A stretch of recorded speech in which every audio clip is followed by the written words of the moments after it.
Bonjour à vous, bienvenue à l'école de guérison divine. Et aujourd'hui, nous allons lire Matthieu, chapitre 21, versets 18 à 19. Matthieu, chapitre 21, versets 18 à 19. Le matin, en retournant à la ville, Jésus eut faim. Voyant un figuier sur le chemin, il s'en approcha. Mais il n'y trouva que des feuilles. Et il lui dit,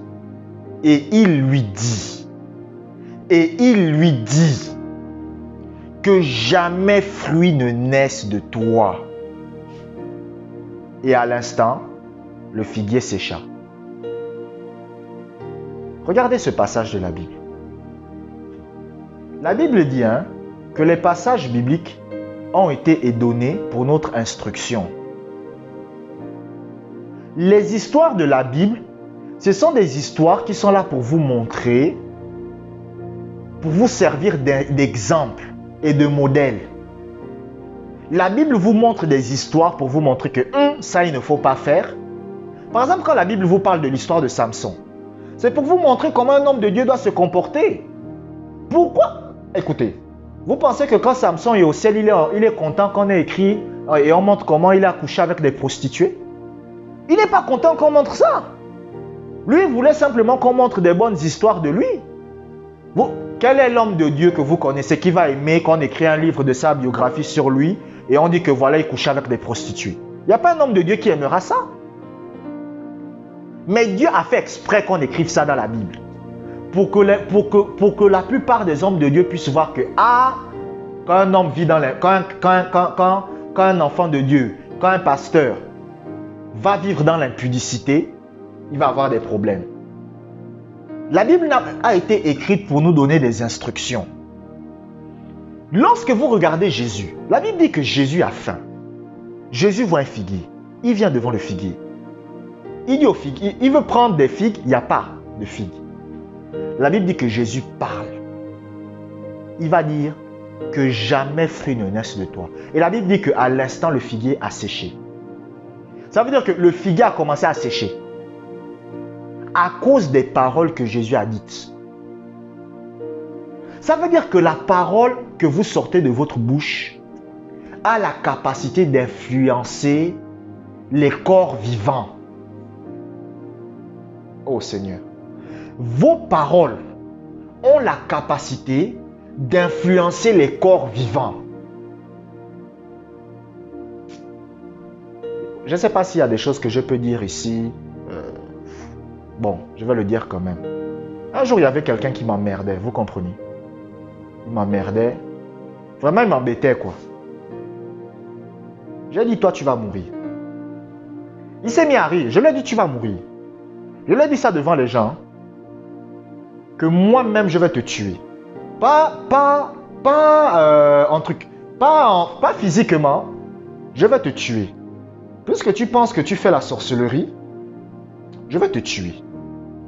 Les gens se sont mis à rire. Dans les mois qui ont suivi, le gars a commencé à aller à l'hôpital, à prendre les médicaments, il allait mourir. C'est maintenant quand j'ai vu ses enfants un peu commencer à s'inquiéter, à pleurer, j'ai laissé.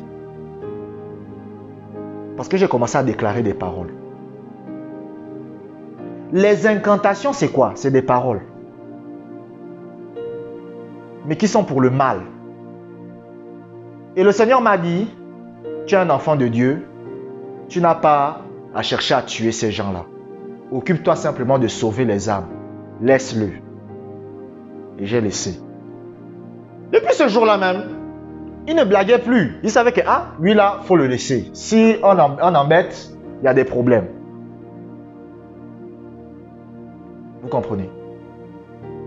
Parce que je sais que derrière les paroles, il y a une puissance. Quand un sorcier cherche à faire du mal à quelqu'un, vous pensez que c'est quoi qu'il utilise? Ce sont des paroles qu'il utilise. Quand un sorcier veut vous tuer, vous pensez que c'est quoi? C'est des paroles qu'il utilise. Il y a un grand-père que je connais. Son enfant lui a dit, il faut aller derrière la maison, tu commences à déclarer des bonnes paroles. Tu vas derrière la maison et tu commences à parler que mes enfants vont réussir. Parce que derrière les paroles, il y a une puissance.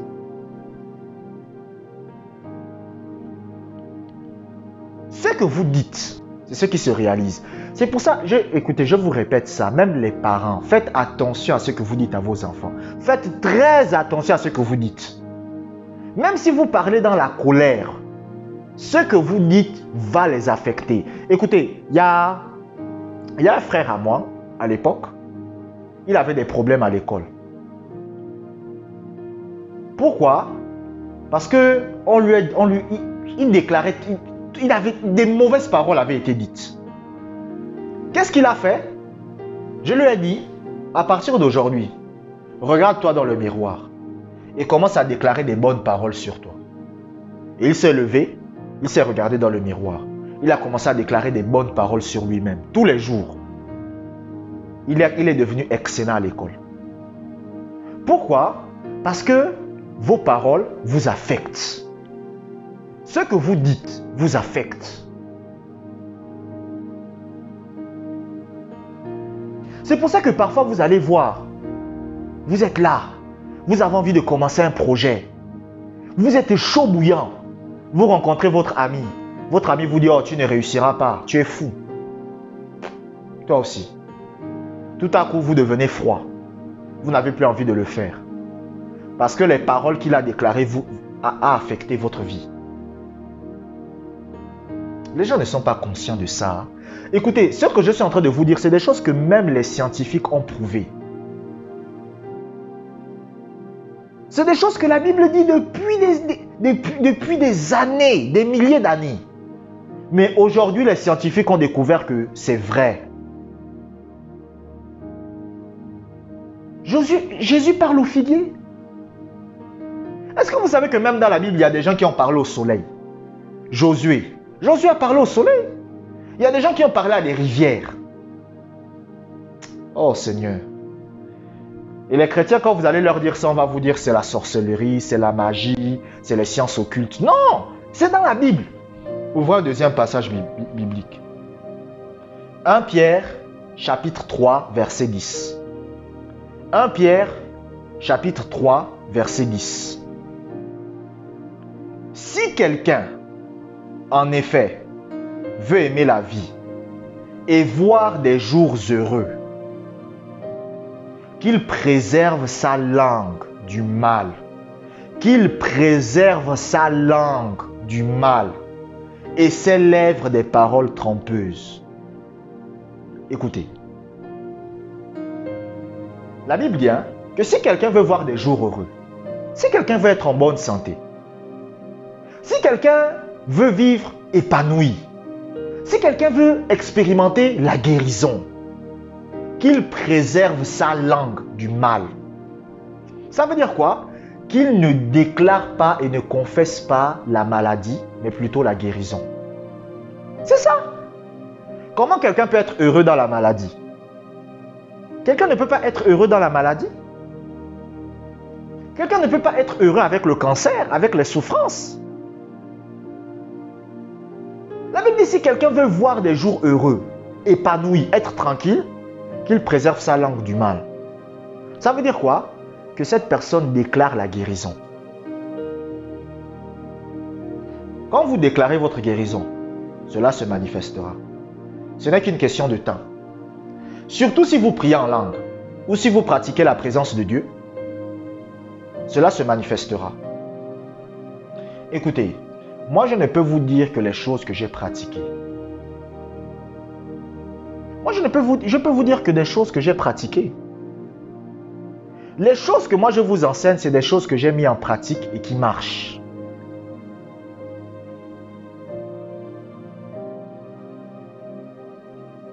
J'ai expérimenté ça. Vous comprenez? C'est comme quelqu'un, écoutez, c'est comme quelqu'un qui veut gagner le bac. Il a déjà gagné le bac. Et il vous dit, si tu veux gagner le bac, fais ça et fais ça et tu gagnes le bac.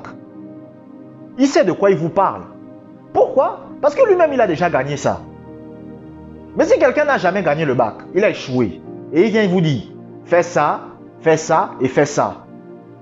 Non, vous n'allez pas accepter. Pourquoi? Parce que tu vas lui dire que, mais attends, si tu me dis de faire ça pour gagner le bac, pourquoi toi-même tu n'as pas gagné en faisant ça? Donc, ce que moi je vous dis, c'est des choses que moi-même, j'ai mis en pratique dans ma vie. Et j'ai vu des résultats. J'ai vu des résultats.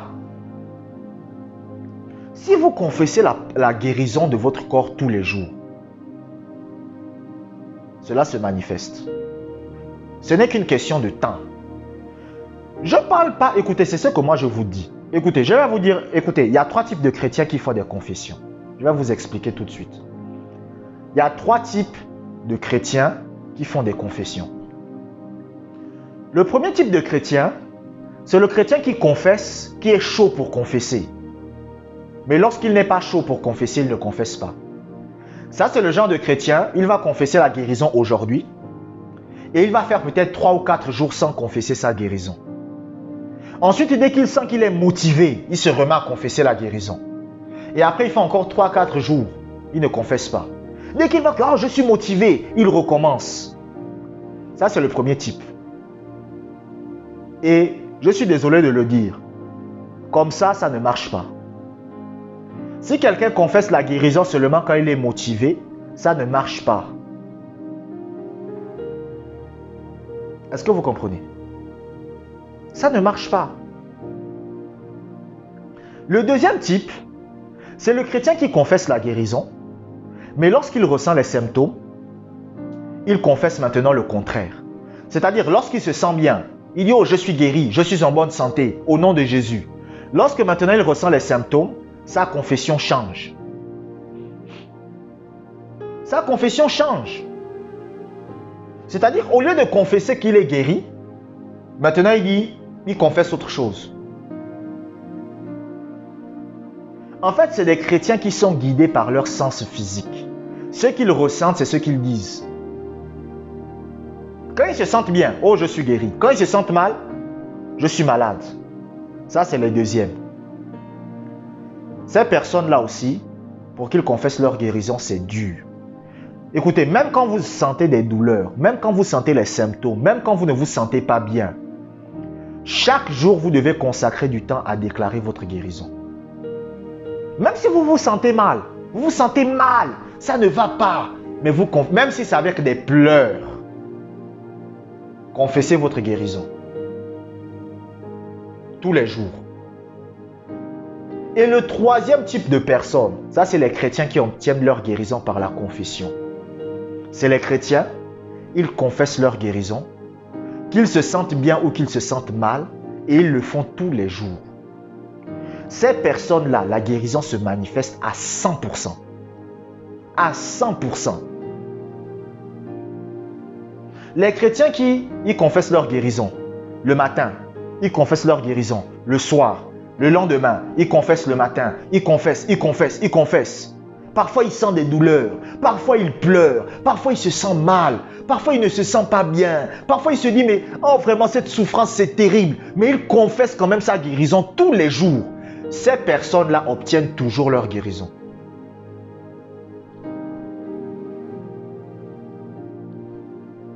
C'est ce qui s'est passé avec moi avec la constipation chronique.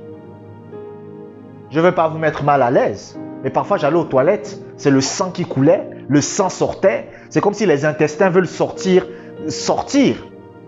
Vous comprenez? Je pleure à cause de la douleur. J'ai mal. Mais je déclarais toujours, je suis guéri. Tous les jours, c'était une discipline. Le matin quand je me lève, moi, j'ai ma routine quotidienne. Écoutez, même le matin là, j'ai ma routine quotidienne. Je me lève, je fais ça, après je fais ça, après je fais ça, après je fais ça, après je fais ça. Et l'une de mes routines, c'était quoi? Confesser la guérison. Vous comprenez? Confesser la guérison. Je le faisais tous les jours, matin et soir, matin, midi, soir, tous les jours. Pendant 1 mois et demi. Au bout d'1 semaine, aucun changement ne s'est produit. 2 semaines, aucun changement. 3 semaines, aucun changement. Mais j'ai continué à le faire. Au bout de 1 mois, j'ai commencé à voir que des changements se produisent. Au bout de 2 mois, 3 mois, j'étais totalement délivré de ça. Parce que je le faisais tous les jours, malgré les symptômes, tous les jours. Donc, comprenez ceci. Si vous confessez votre guérison, vous obtiendrez votre guérison. Abonnez-vous pour des prochaines vidéos. Que la grâce du Seigneur soit avec vous.